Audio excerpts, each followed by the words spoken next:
Welcome to the Youth Voice, a podcast giving young people a voice in politics across the island of Ireland. So today we're joined by East Belfast MLA and Alliance Party Education Spokesperson, Chris Lyttle. So welcome to the show, Chris.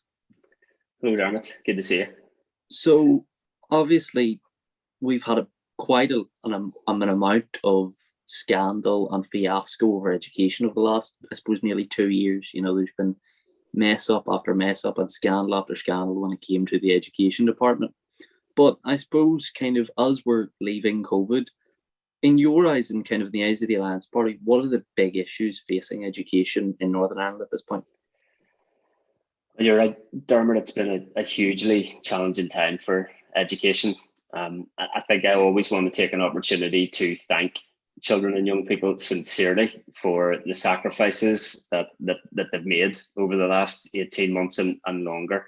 The disruption to school-based learning was significant for many children and young people, and obviously, as we know, that affected some children and young people more harshly than others, and exposed digital inequality in a big way, which is a key issue for us to address.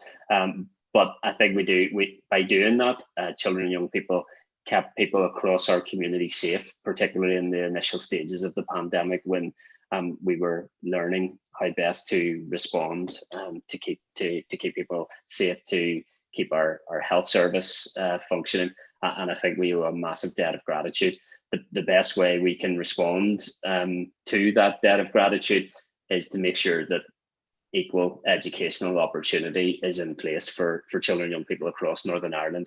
That does, as I say, mean addressing digital equality for all children and young people. There's some exciting projects that Apple, for example, are involved in local authority areas in Scotland to collaborate to make sure every young person has access to a digital device with internet connectivity. We need to make sure that we have that free school meal provision in place as well to ensure children and young people have that equal opportunity as well. I think we have a serious body of work to do in terms of post-primary transfer. And I think we need to give it a serious look at how we do assessment and examinations going forward, which was obviously one of the most challenging aspects of the decision making in relation to alternative arrangements as a result of COVID. And I think COVID has exposed a lack of flexibility in many ways in our education system. And I think we need to look urgently at how we improve on those key areas. And I suppose as well, after New Decade, New Approach, we were promised the independent review into education. Obviously kind of on the table now as we're kind of coming out of COVID and things are settling down again and we're kind of getting back to what I would call normal politics. But I suppose, what is it you want to see out of the independent review? Because I know there's been discussions about whether it's going to be more integrated, whether or not we will be kind of just improving on kind of bureaucracy. It could be anything at all, but we could possibly see some, what many would call radical changes out of this review.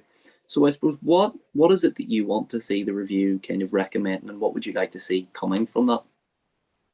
Yeah, so Alliance delegates on the New Decade, New Approach talks process campaigned vociferously for the inclusion of a Bangor style independent review of education. Obviously, there have been a number of reviews, and we accept that action is ultimately what is needed to deliver reform, and we want to see that at the end of the process. But the vision is clear in the New Decade, New Approach that the independent review is in place with a view to delivering a single education system in which children can learn together, to make more efficient use of resources. And that would tally with the Alliance Party vision of an integrated system where equal educational opportunity is available to all children to achieve their own unique capabilities and benefits and talents together. I think this is a once in a century opportunity, never mind a once in a generation opportunity for people to look closely at what we can do to reform an education system that remains, according to the Department of Education, in financial crisis. high on excellence and low on equal opportunity at times. We want to retain those positive outcomes and build on those positive outcomes for as many children and young people as possible, but we have to deliver equal education opportunity. Most surveys show that the priority is a good quality education, but closely after that, I think there is an increasing passion amongst children and young people to embrace diversity, to celebrate diversity, and to be educated together with their peers from various different backgrounds. Obviously, Kelly Armstrong is working on the integrated education bill that's passing through the Assembly, and I think that has a real opportunity to improve the way in which we meet pupil and parental demand for integrated education. And I suppose another kind of big issue that you yourself have been fairly kind of, I suppose, aware of, and you've been kind of pushing it yourself, is seclusion and restraint in Northern Ireland, which has kind of attracted some much more different kind of, I suppose, interest from right across the world. Like, it's very rare we see people like Paris Hilton weighing in Northern Irish politics, but on what is, it is such an important kind of issue, and it is facing a lot of students right across Northern Ireland.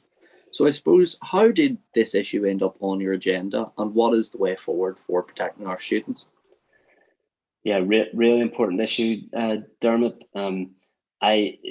Issues of restraint, inappropriate restraint and seclusion were brought to my attention by individual families, moms, brave, courageous, persistent moms who wouldn't take no for an answer in terms of accountability for the use of inappropriate restraint and seclusion on their children. And it exposed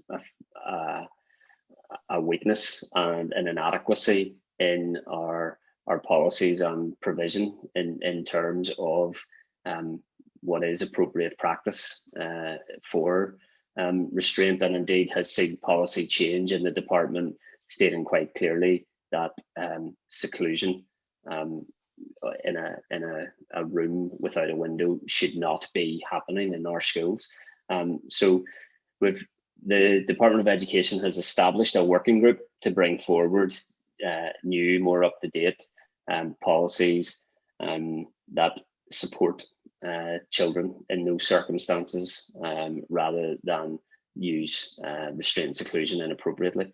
And as you said, we'd learned that Paris Hilton had been through some extremely negative experiences herself in relation to this, and she is an international advocate now for the removal of inappropriate restraint and seclusion, and has supported a number of charities that are also working in Northern Ireland to achieve that aim. So hopefully that working group from the Department of Education will report in the coming months before the end of the mandate, and we can see the appropriate policies and procedures in place to ensure that all children and young people are safe and are nourished across our school estate. And I suppose the last thing I want to touch on is academic selection. We saw a lot of kind of mess, I suppose, when it came to actual transfer tests over the last 2 years during COVID.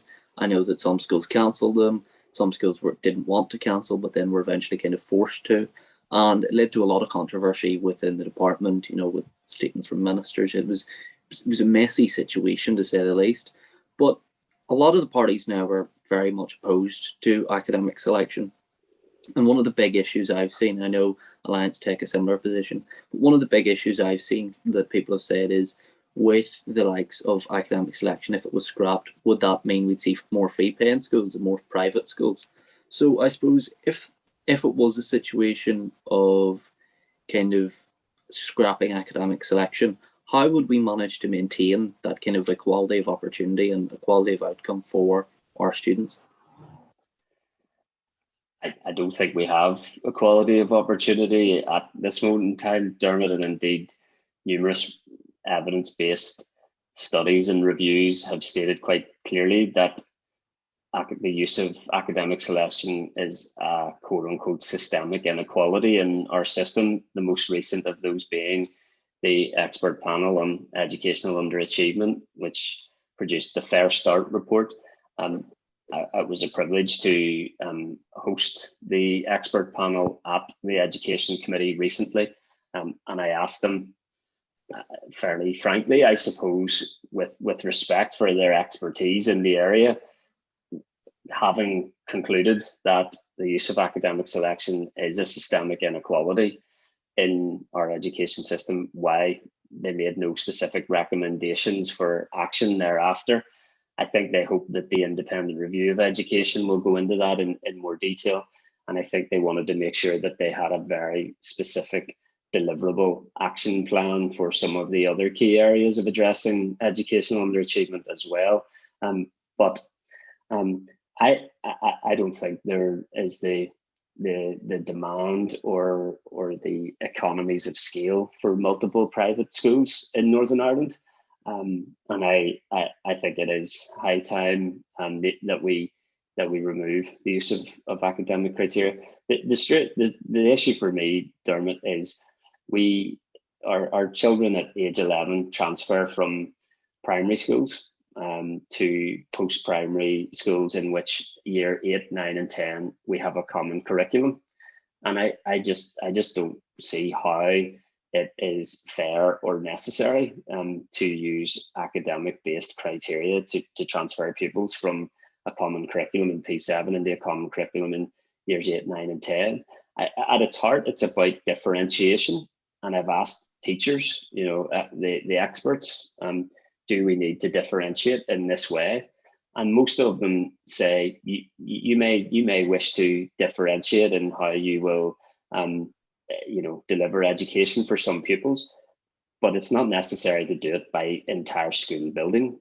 Some will say you can do it within a class, some can say you can do it by classes, but not within a school building. So we think we have to ask ourselves, why else is this in place? And if multiple studies continue to tell us that this is a driver for the educational inequality that we want to address, then we're going to need to show some courage to take some clear decisions to remove that use of academic-based criteria for post-primary admissions. Absolutely. And I suppose we're going to wrap up there. It was great to have you on. I think we've had a lot of the education spokespeople on, so it's brilliant to actually hear from Alliance. To everyone listening, thank you all for listening. I've been Dermot Hamill. You can read our blog at youthvoiceni.com, catch us on Twitter at youthvoiceni, and catch us on Instagram at youthvoice_ni. As always, thank you very much for listening, and we'll see you all next time.